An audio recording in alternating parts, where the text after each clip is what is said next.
Yo guys, I've got a spark which I'm going to use to ignite the fire for a brand new video here on the channel. I have a green screen behind me, so it's time to replace that, I guess, with the thumbnail to this video. Now that's some awesome editing right there. Regardless, not only is the editing of this video going to be awesome, but as is the topic at hand, and here's why. Because dragons are fucking sick. Yeah, this video is not made for kids, so let that be a warning right out the gate. Dragons are by far my favourite mythological creature. The idea of a fire-breathing lizard just gets me all giddy. Like, dragons are powerful and yet also majestic creatures, and I adore them from a design standpoint. There's so many creative ways of approaching a dragon-type design. So this list isn't just going to look at reptiles with wings that breathe fire. There's going to be dragons on here with unique attacks, unique shapes and sizes, unique colours, and we're counting down the top 10 best of them because Skylanders has more than 10 dragons, but there are 10 that are better than the rest. And so the idea is to rank these dragons based on how good their designs are, their personalities, just perhaps personal stories and biases I have towards them, because of course opinions are based on experience as well as many other things. So I'm going to personally connect with certain dragons more than other people, so please be respectful of my opinion in the comment section below where you share your list, and I'll be respectful of yours also. But now that off my chest, I cannot wait to talk to you further about the top 10 dragons, and let's not forget gameplay will also be a huge factor in the ranking of this list, but it's more so based on design, personality, as well as just the unique flair a dragon has and how well I personally connect to them. So now let's roll the intro without further ado.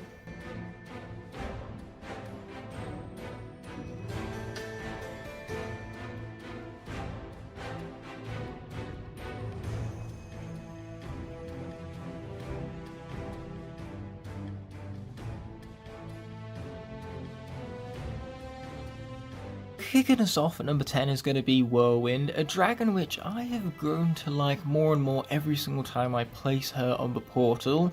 Firstly, the design being an amalgamation of a dragon and a unicorn is incredibly clever, and secondly, the gameplay is really rewarding. You get to throw out tempest clouds which can deal damage in and of themselves for any enemies who walk into them, but you can also place your little horn blast rainbow into them and then split said rainbow to deal more area damage, you could say. It's a really great strategy to take up with this character, and it makes her, again, really fun and rewarding. So the gameplay is great, healing fellow Skylanders and co-op is cherry on top of the cake, and I just thoroughly enjoy the design and just how clever and thought through it is.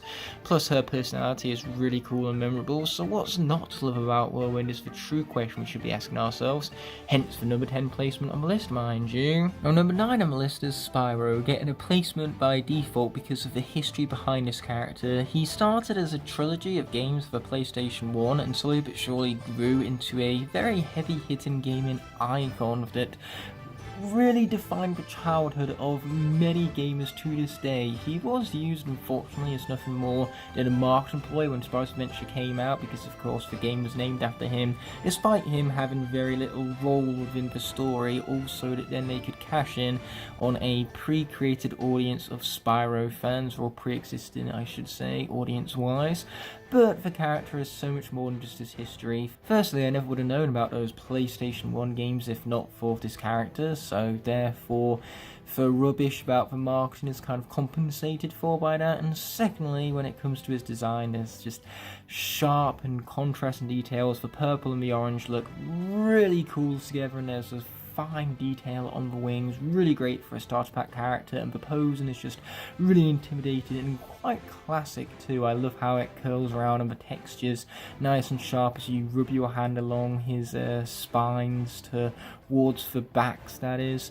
Literally the only problem I have with this character is his gameplay being rather generic. He throws out fireballs, charges, and takes flight. There isn't anything memorable about it, and in comparison to other dragons, he's just not that great gameplay-wise, both in terms of gameplay efficiency as well as just having a fun and more unique gameplay style, which is just not seen with such a generic template character. That's what Spyro is, he's a template character. And I suppose the flaws also come in with the fact that he was nothing more than a market employee for the very first game, but after Skylanders found its kind of own name, they didn't need to use Spyro in that way anymore, and he really did become yet another awesome Skylander amongst the rest of the crowds, and so he would definitely go up further based on his iconicness alone, if not for the fact that his gameplay isn't as good as it should be. Number 8 is Blackout. Boy, do I love this design. You have the white eyes, but then the rest of him is all decked out in black. A very sharp horn, very fierce and intimidating.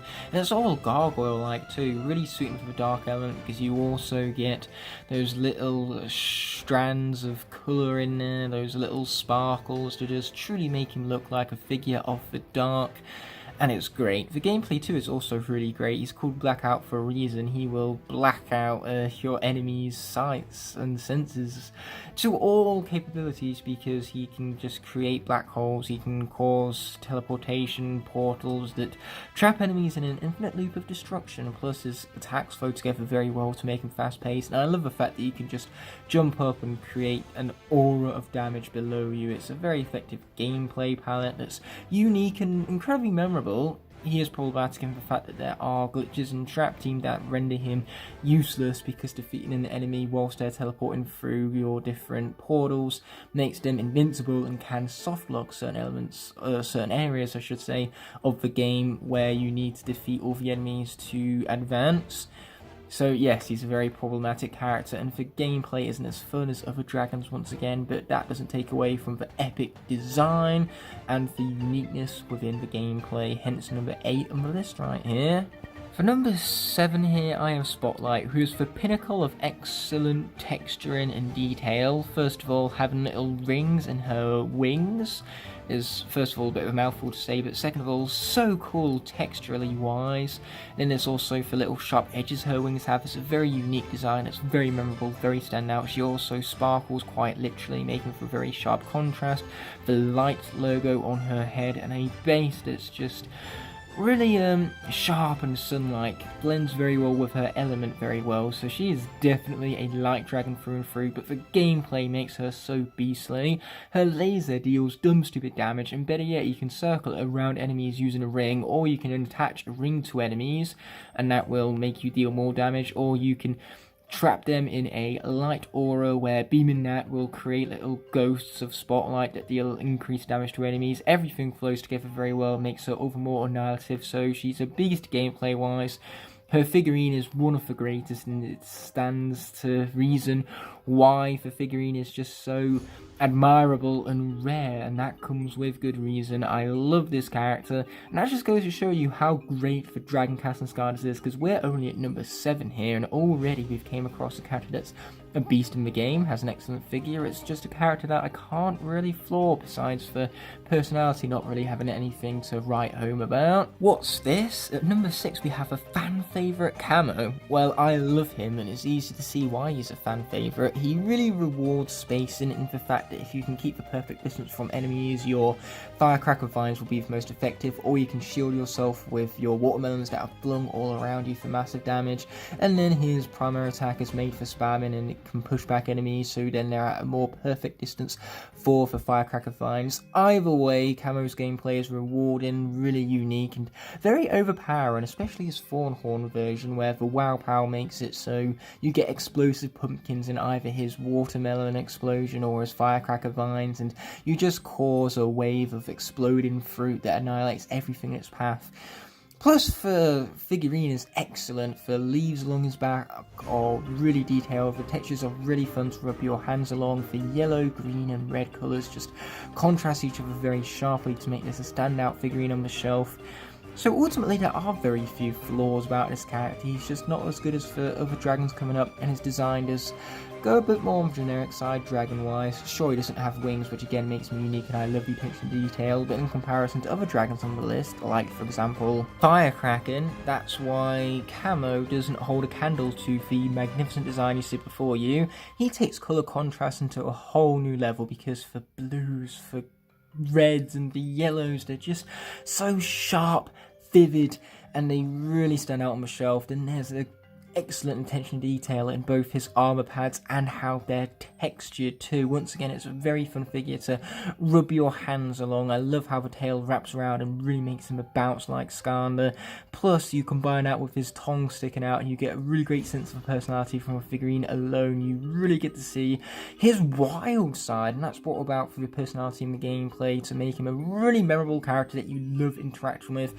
Plus, he's quite destructive. You have fireworks going around all over the screen, which makes him just very colourful, very fun, but not all that effective in combat, unfortunately. When it comes to other dragons, he's just not as strong. His moves don't hit as hard, and that's the only flaw I have with this character. But design-wise, he's also a representation of Chinese culture, which makes the design all the more clever, and the fact that they can represent Chinese culture through Skylanders, it's just a really great way to educate the world in such an amazing culture, and it just makes the character all the more enriching for it. I thoroughly love what this design is capable of, and that makes Firecracker alone capable of number 5 on the list. But number 4 is going to be Blades, one of the most detailed dragon designs I've ever seen. First of all, his blades are actually quite sharp, and that makes him really intimidating.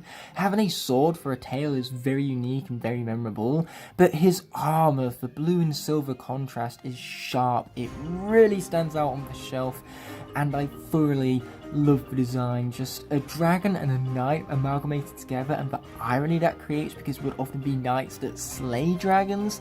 It's really clever. I know I've used that word a lot, but the true reward of cleverness in their design does go to his character right here.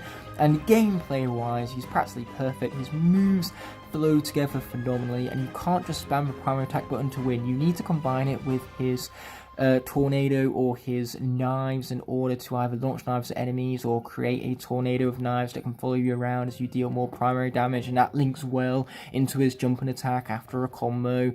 That's knocked back at enemies too, so it's just a wave of destruction, and it really rewards you utilising different buttons and strategy going into combat. So no two scenarios are going to be the same with Blades. You just mix up the gameplay every time, and that makes them incredibly fast paced, and it's fresh every single time you place him on the portal. I love the gameplay, I love the design, and yet he's still just shy of the top 3. And that's because coming in at this low angle right now is going to be Zap, which my camera should hopefully focus on successfully soon enough. And when it comes to this design, it's really clever. Once again, no wings. Instead, you can see back here he has canisters to help him, breathe underwater. It's kind of like a mech suit, which is a really clever amalgamation of both tech as well as this water dragon. Plus, he has those awesome little green swimming organs along his back. It really does make him feel like a water dragon. The lack of wings and the uniqueness that brings to the design, the excellent texturing too, the horns being as big and as thick as they are just really makes the character intimidating, as does the red around the mouth, makes him look ready to rip apart his enemies, I suppose. It's kind of violent, but at the same time just so damn cool to look at. I love the design. The posing too is really intricate, especially for a green based Skylander.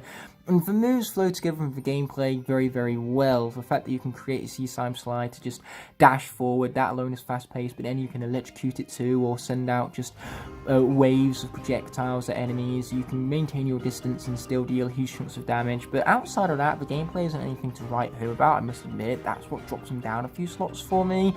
But this character is very special and very close to my heart because his Series 2 was named in dedication to a young child that fell in love with this character. His name was Riley, and unfortunately he passed away at a very young age because of a rare form of cancer. But on his short time on this planet, he was able to fall in love with Zap. And so the fact that he was able to dedicate the Series 2 WoW Power to this child just really preserves his life and helps the magic carry on, I would say. He's a legacy character, and few Skylanders have that speciality behind them, have that charm. It just goes to show that even a kid who's sick can find happiness in life because of excellent Skylanders like this one. How can you turn around to me and tell me that Zap isn't special for capturing a kid's heart, a dying kid's heart at that? Zap definitely deserves number 3 at the very least.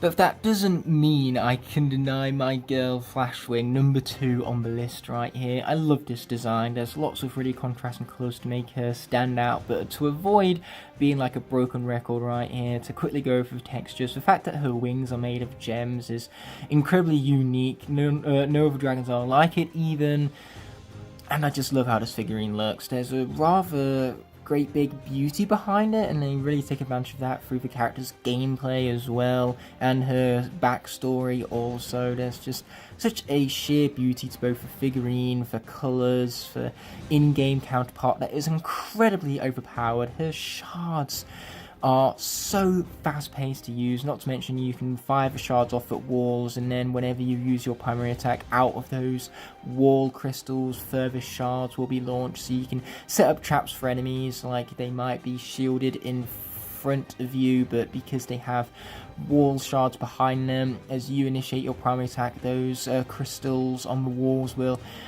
shard up enemies from behind them, mind you. You can also heal there as well on those wall crystals. She can use the spin to get out of sticky situations and again keep the pace moving forward with her gameplay. And then she also has her crystal scattering ability that hits enemies all around you. I could not describe a more efficient moveset. This character is so beast in the game. I love her figurine. I love her gameplay, and there's also an awesome backstory behind as to how I got her, which gives me a lot of personal bias, because this is actually my sister's Flashwing, technically speaking. When we went to game one time, we saw Hothead and Flashwing half price, so my grandparents agreed to buy Hothead for me, and Flashwing for my sister, because my sister really liked the design. But of course, I hold on to the character now, because my sister isn't really all that interested in owning her. But still, that's a really cool story behind how I got this particular Flashwing, and that, again, it increases my bias towards her. But my number one without a doubt is Drobot. I mean, I made an entire top 10 dedicated to the reasons why this guy is awesome, for Pete's sake, so we're going to keep this brief. OPness, you just hold the primary attack button and win, but he also has other moves that add extra layers to his gameplay, so it can keep it fresh and fast paced. If you don't want to be a one-trick pony and just hold the primary attack button, no one's saying you have to. His gears make for an efficient combat style, especially Series 2, where you can hold the attack button and control the gear and then unleash it too, sending even further gears out towards enemies. That can stack up damage. Afterburners also knock back enemies, and it rewards you for putting your back to them, and you can even fire out your blades backwards whilst you fly away from them to gain more distance, and then you just hold the primary attack button. But it's fun to cause such sheer chaos and destruction and know that you're the one doing it in the game. Then there's also the design. An amalgamation of a robotic suit and a dragon is fucking awesome. There's no other way of putting it. The colours are sharp contrast and the attention to detail is phenomenal. The wings just truly feel robotic, and the blues, oranges, greens and browns, there's so many colours here that really stand out due to the contrast, and it's very eye-popping, visually pleasing, and truly it does stand out on the shelf. This design, he's the only tech Skylander to have as minimal orange as he does, I suppose, and that makes him stand out amongst the tech cast also. My apologies for that stutter right there, but Drobot is just incredibly awesome. Plus I love the fact that the voice and the personality really remind me of Soundwave, that is if he was a good guy rather than a bad guy, but I love Soundwave. He's intimidating, as is Drobot, to his enemies that is. And so having that reflection for a character I love in Transformers, also in Skylanders that I love, it's so great to see. And with that being said and done, Drobot superior, all other dragons inferior. Man, that was a terrible robot voice, but we're going to end off with that all the same. Now, with that all being said and done, this video is coming to an end, but before that happens, I first want to thank all my Blazing Knights and Scorpion Dragons whose support allow me to continue pumping out quality videos like this one. Without them, this all wouldn't be possible. Therefore, I genuinely appreciate every last one of you from the bottom of my heart. If you enjoyed this video, I have others you can watch by clicking on screen now, and you can even subscribe by pressing the button on the bottom right hand corner of the screen. Thank you all so much for watching, and I'll be seeing you in the next one, but until that moment arises, peace!